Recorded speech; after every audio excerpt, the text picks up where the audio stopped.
मराठा आरक्षण प्रश्नावर आंदोलन करणारे मनोज जरांगे पाटील यांच्या अडचणीत वाढ होताना दिसते। कारण जरांगे पाटील यांच्या विरोधात बीडमध्ये आतापर्यंत 9 गुन्हे दाखल झाले असून शिरोर पोलिसांनी देखील नोटीस बजावली आहे। मराठा आरक्षणासाठी मनोज जरांगे पाटील यांचा लढा सुरूच आहे। मध्यंतरी जरांगे हे राज्यभर आंदोलन करत फिरले। या दरम्यान त्यांनी काही दिवसांपूर्वीच बीडमध्ये दौरा केला होता।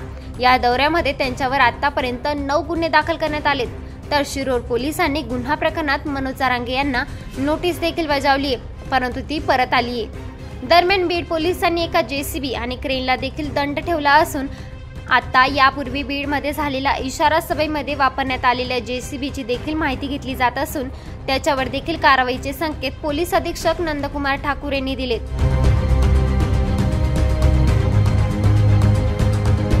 ब्युरो रिपोर्ट, सप्रेम मराठी।